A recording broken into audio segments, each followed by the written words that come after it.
Hello, friends, and welcome to Welcome back. welcome back. What day is it? What time Welcome is it? I don't back. know. We've been on the West Coast. There was a Super Bowl Yeah. out there last night, and we all watched it sort of. I think I had one eye open during a party. I might not have been my usual effective party guest that I always am, delightful in crowds. But yeah, Super Bowl, the Seattle Seahawks are your Super Bowl champions. How about that? Du-du-du-du.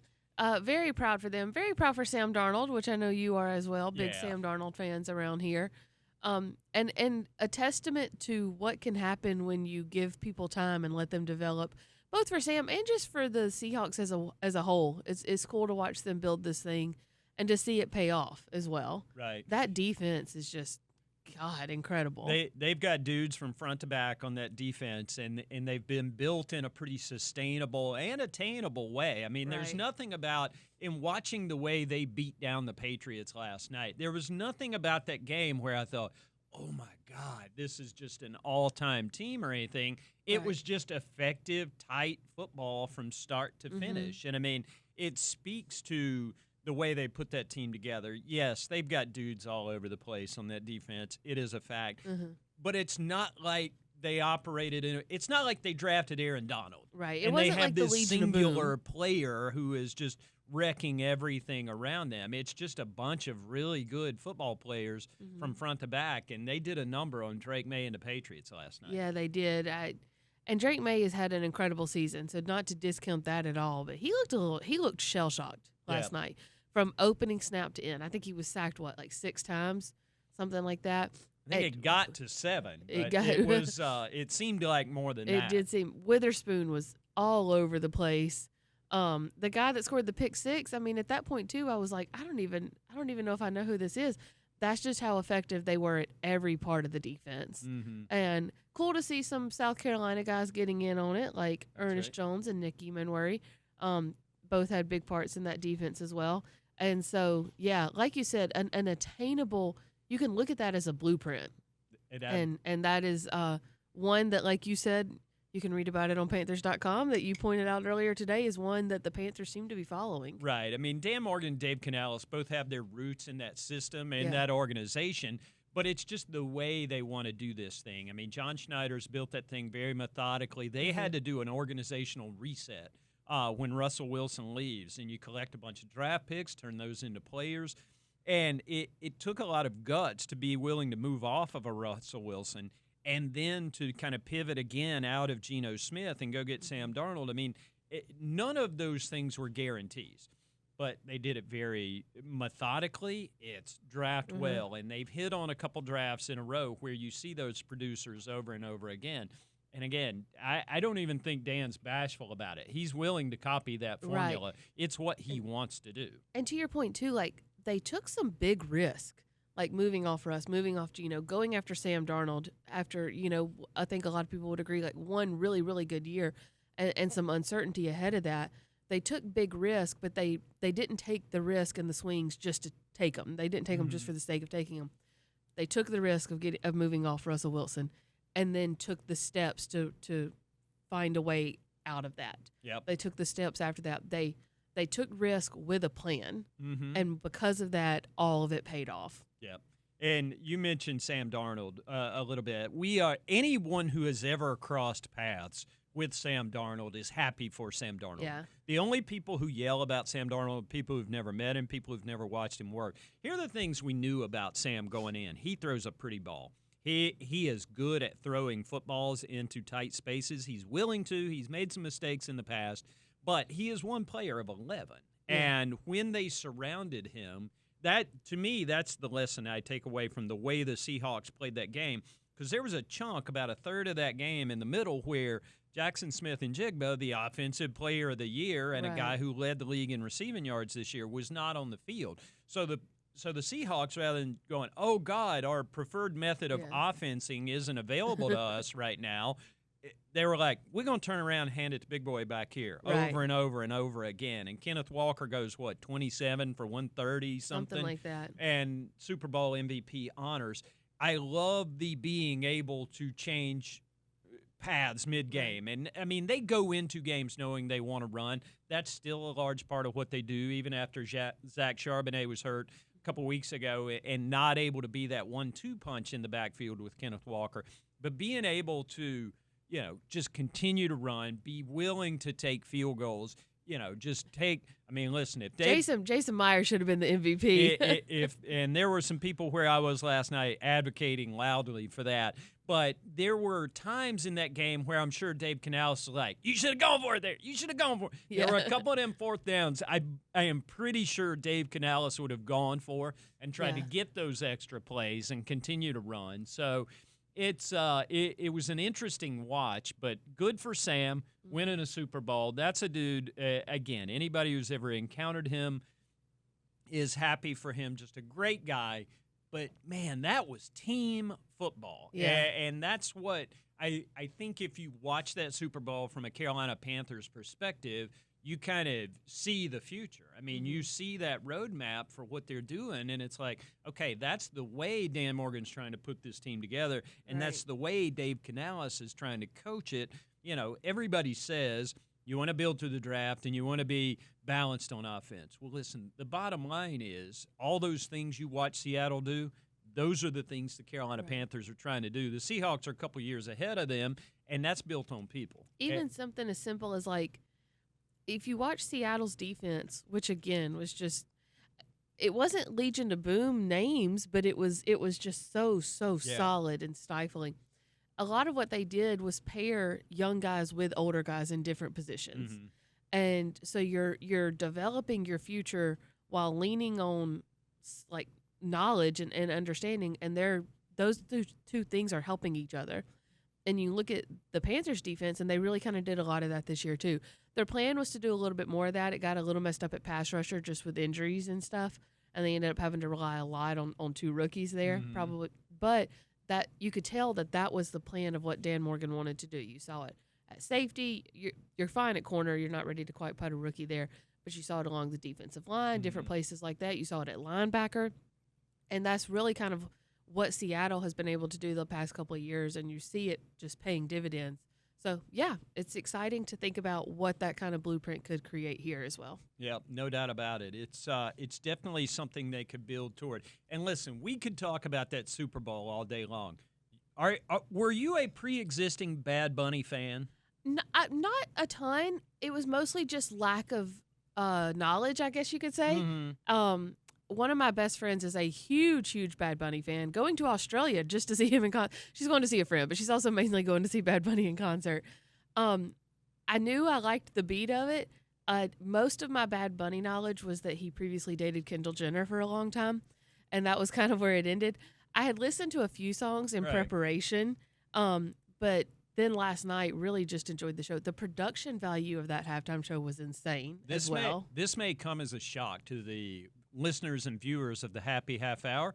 I had not listened to a lot of Bad Bunny prior to last night. And so going into that thing clean, he gives good show. I'll give him that. Right. He definitely knows how. I mean, that was a good time. And I caught myself, and I told my wife while we were watching it, I was like, I'd like to be at that party. Right. They were having a good time. That looks like a place I could get down. They were having a good time. So it was there was a lot to like about that. I enjoyed the show. And we could talk about that all day. But the people who tune in to the Happy Half Hour presented by our friends at Deep Eddy, they want Carolina Panthers content.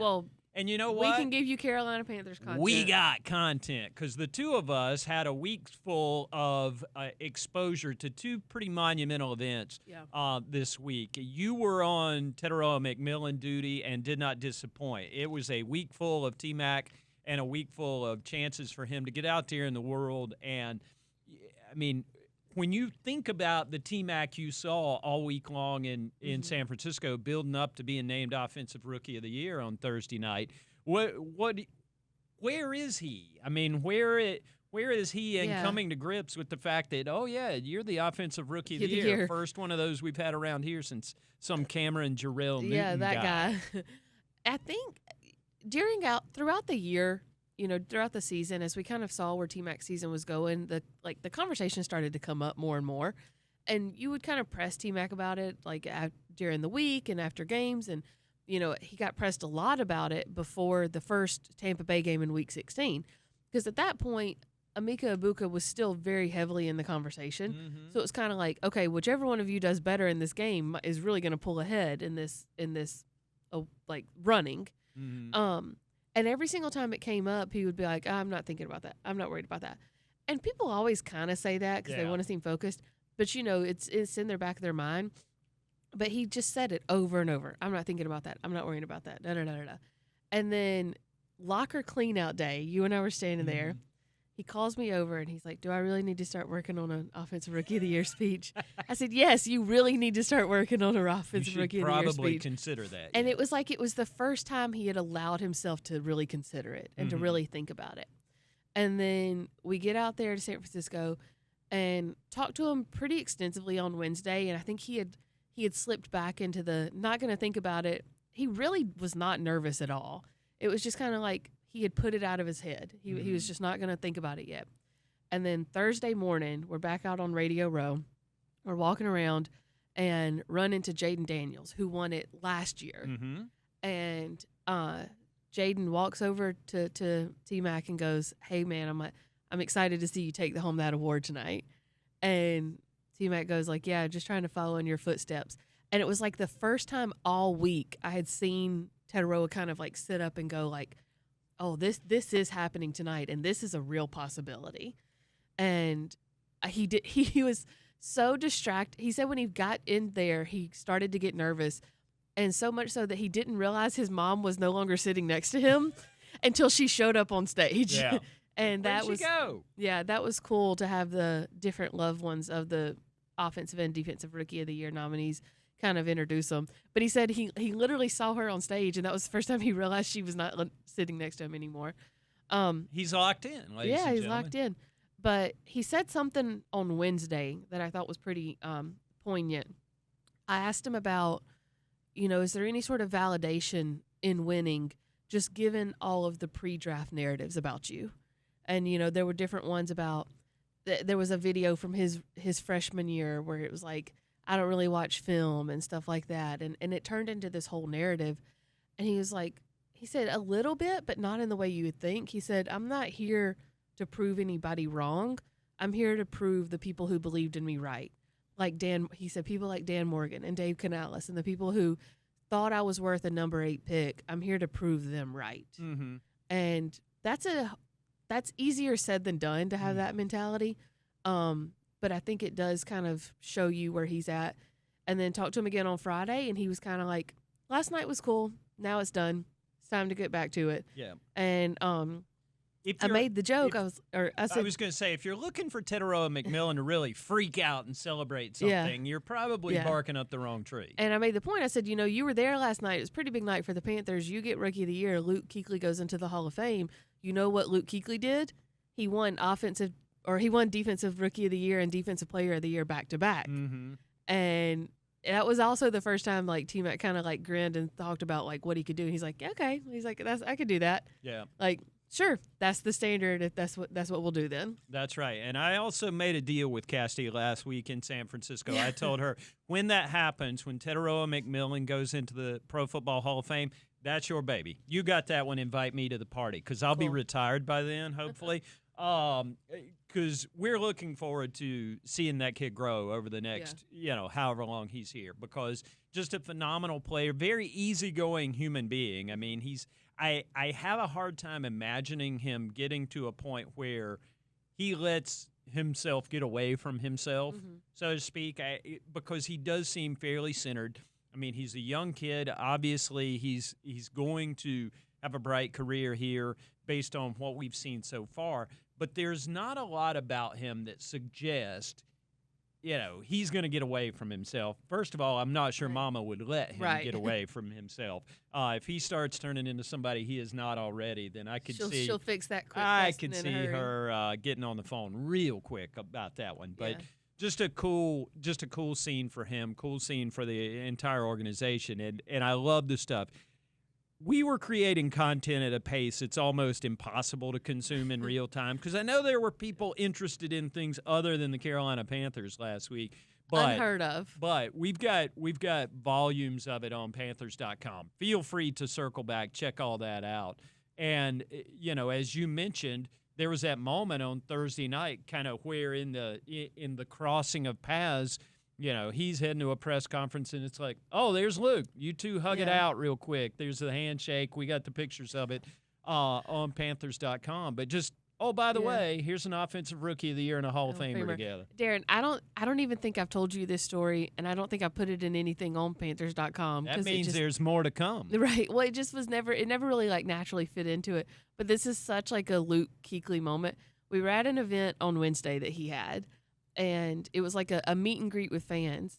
And every time we were like had a lull between fans, like we're standing there at one point, and he looks over and he goes, Kassidy, he's gonna win, right? Like he's gonna win. And I knew exactly who he was talking about. I was like, I think he will. And he's like, he goes, who else would have an argument? So we start to debate. Then fans come up. He stops. Fans go away. We get another lull, and he goes, like, what are they looking at if it's not him? Fans come up. Then we hit another lull, and he turns back and he's like, come over here. And I step over, and he's like, he goes, seriously, tell me the stats where somebody else would have a better argument than T-Mac. And I'm like, Luke, you have a good chance of going into the Hall of Fame tomorrow night. Yeah. And you have a line of people out here to meet you. Yeah. And you are concerned about nothing other than whether or not T-Mac's going to win Rookie of the Year. That's our boy Luke Kuechly. Yeah. He is impossible. I told some of the folks from the Hall of Fame, because he was in this process a year ago, didn't get elected last year, and as he's going through meeting all the people who work for the Hall, including a lot of people we've run into over the years while celebrating Sam Mills, Julius Peppers, etc., they'd be like, how's Luke to deal with? And I said, yeah, you guys are going to hate him. He's a real nightmare, that one. He's hard to deal with. He's pushy. He's demanding. He makes it all about himself. None of those things are true. Yeah. Luke Kuechly going into the Hall of Fame was a lot like the Luke Kuechly we've known here in Carolina since 2012. I was not astonished, but I was impressed to the degree with which, in the aftermath of achieving the highest individual honor in his sport, being elected to the Pro Football Hall of Fame, that Luke was talking about everybody other than Luke Kuechly. Mm-hmm. It was, the very first words out of his mouth when he gets on that podium with Drew Brees, Larry Fitzgerald, Adam Vinatieri, and Roger Craig is, we're all here because we had great teams and great teammates. Mm-hmm. And it's like, no, Luke, they had a Luke Kuechly. Right, that team had a Luke Kuechly. That was a lot of it. We say it here all the time. You know what'll fix this problem? More Luke Kuechly. Yeah. Those teams had Luke Kuechlys, and those teams had Larry Fitzgeralds and Drew Breeses and Adam Vinatieris and Roger Craigs. And that's why you're here. But Luke immediately, and I wrote about it Thursday night after honors, he literally exhausted himself finding more people to credit. It was about being present because that's what Ron Rivera told us, to be where your feet are. It's about, I'm here because of all these teammates.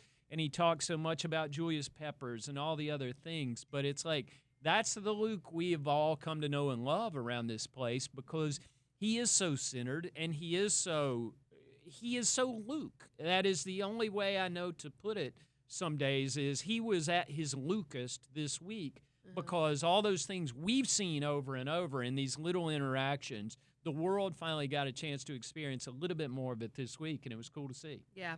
Very, very well deserved, and so happy for him. And like you said, you were there kind of for every moment of it. So looking forward to see what all we learned between now and Canton as well. That's right. We got all kind of stuff. Darin will take any chance to go to Canton, Ohio. I love it. It's the happiest place on earth. Don't talk to me about Disneyland. It's Canton, Ohio. It's football heaven. It's where all the good stuff in football is, without any of the messy stuff. You're only there to celebrate the excellence, so everybody's always in a good mood. Kind of on this note, I'm going to throw a slight trivia question at you. All right.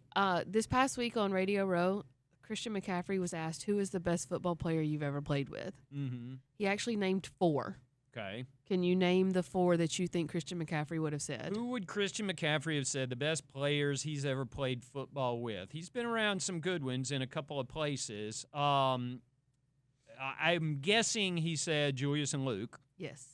I am guessing he would probably say some of his 49ers teammates, maybe a Fred Warner.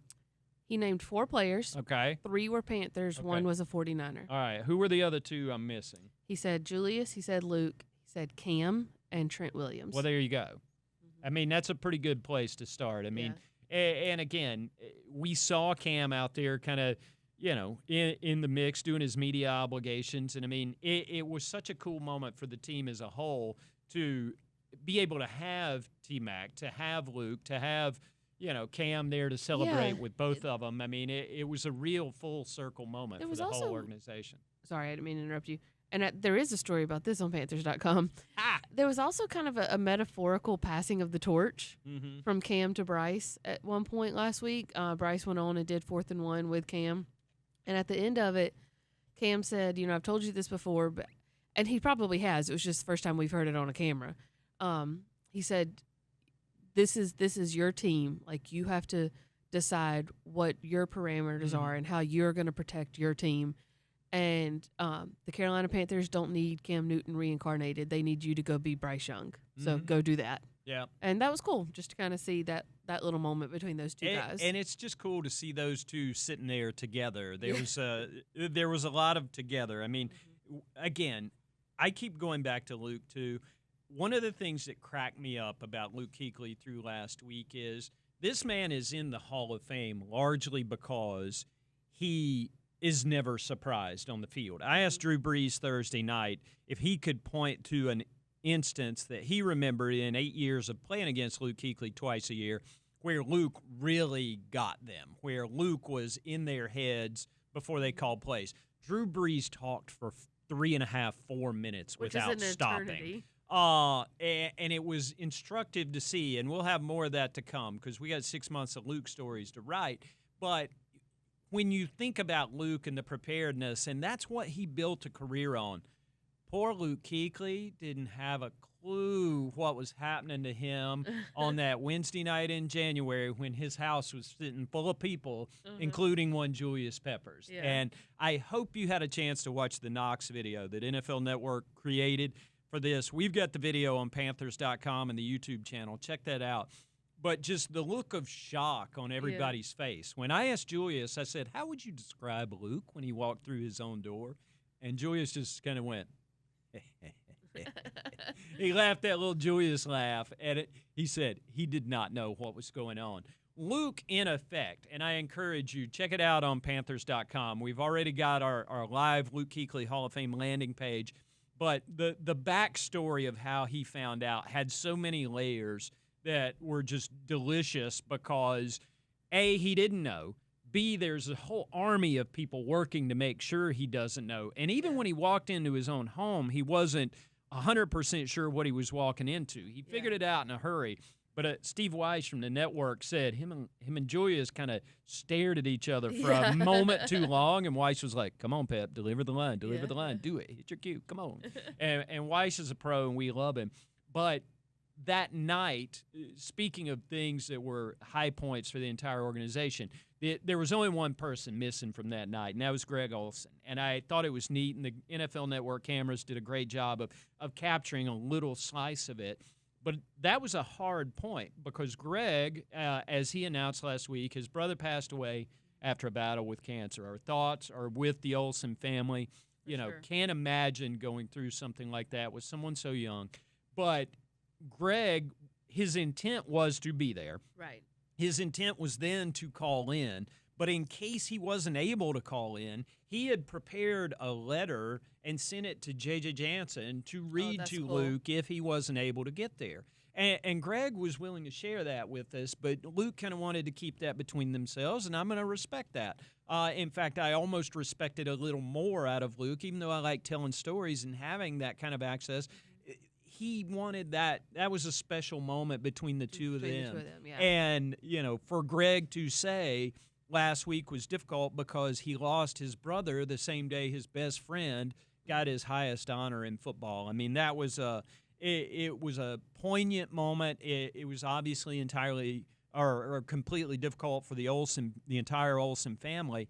But those two guys mean so much to each other, to kind of see that bond, to see the look on Luke's face when Greg gets on that FaceTime, and to hear them tell about that story and what it means. I mean, you can you can feel the bond between those two guys. And Yeah. there was a picture inside that story that was captured back in 2019 of those two hugging each other in the locker room. And I was like, that's it right there. Yeah. That's the relationship. These two guys, they're not like family. They are family. So it was a huge night. Again, I encourage you guys to look that up on Panthers.com. We got all kind of cool stuff. I feel like we could sit here and talk about all day. We absolutely could. There's so much to talk about from last week. We might have to do another happy half hour prior to the combine. I don't know. We'll have to just kind of get in here and see what's up, but we'll circle back. We'll be back with you here on the happy half hour at some point, but for right There's still now, more to come this week online too. I know. And I know you and I are also working to get back on East Coast time. This morning was rough. Yeah, in the last couple of days, red-eye flights ain't good for nobody. They're always great in theory. They're terrible in practice, and you feel it for the next day. Last night at a friend's Super Bowl party, I was like, yep, not much fun. Sorry about that. Brain's kind of still on West Coast time here and hadn't got much sleep. But we'll get rested. We'll get ready because it's the off season now, and the 2026 off season is off and running. We got more on that on Panthers.com, so keep it locked on to the .com for the latest. Get on the YouTube channel, smash that subscribe button because there's all kind of cool content coming the rest of this week, and we will see you next time on the Happy Half Hour.